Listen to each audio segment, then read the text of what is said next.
आजकल हमारी life auto pilot पर है। नेटफ्लिक्स, जिम की मेंबरशिप, बिजली बिल या मोबाइल रिचार्ज, सब कुछ ऑटो डेबिट पर है, यानी पैसे अपने आप कटते रहते हैं।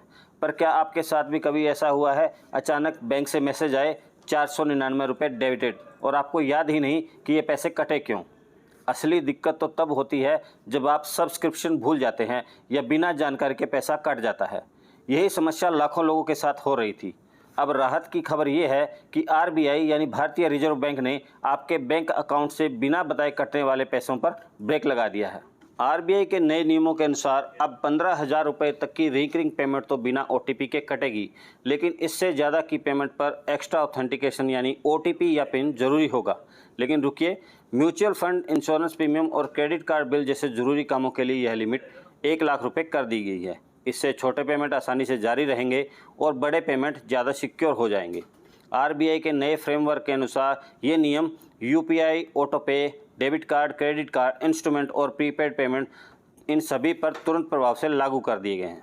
आरबीआई ने धोखाधड़ी रोकने के लिए अलर्ट सिस्टम को अनिवार्य कर दिया है। अक्सर ग्राहकों को शिकायत रहती थी कि उन्हें पता ही नहीं चलता और उनके खाते से ओटीटी सब्सक्रिप्शन या अन्य बिलों के पैसे कट जाते हैं।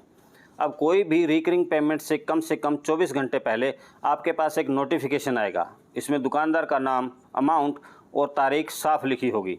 अगर आप वो पेमेंट नहीं करना चाहते तो आपके पास उसे ऑप्ट आउट या कैंसिल करने का पूरा मौका होगा। साथ ही अलर्ट से आप अपने खाते में पर्याप्त बैलेंस भी रख पाएंगे, यानी कंट्रोल अब आपके हाथ में है।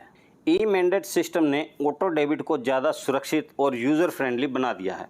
अब यूज़र खुद तय कर सकता है कि आपके खाते से अधिकतम कितनी राशि कटेगी, जिससे खर्च पर पूरा नियंत्रण रहता है। अगर अमाउंट, तारीख या वैलिडिटी में कोई बदलाव किया जाता है तो दोबारा ऑथेंटिकेशन ज़रूरी होता है, जिससे सुरक्षा बढ़ती है। पेमेंट कटने के तुरंत बाद अलर्ट मिलता है, जिसमें ट्रांजैक्शन की जानकारी और शिकायत दर्ज कराने का विकल्प होता है। यूज़र फिक्स्ड और वेरिएबल दोनों तरह के मैंडेट सेट कर सकता है और वेरिएबल में मैक्सिमम लिमिट तय कर सकता है। हर ई मैंडेट की वैलिडिटी तय होती है और कभी भी बदला या रद्द किया जा सकता है। खास बात यह है कि इस सुविधा पर बैंक कोई अतिरिक्त शुल्क नहीं लेते और समय पर फ्रॉड की रिपोर्ट करने पर जीरो लायबिलिटी का लाभ भी मिलता है।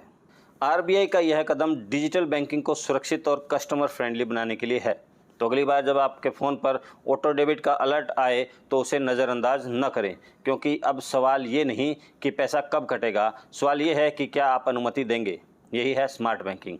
अगर यह जानकारी काम की लगी हो तो वीडियो शेयर ज़रूर करें। ऐसी ही महत्वपूर्ण खबरों के लिए देखते रहिए दैनिक ट्रिब्यून।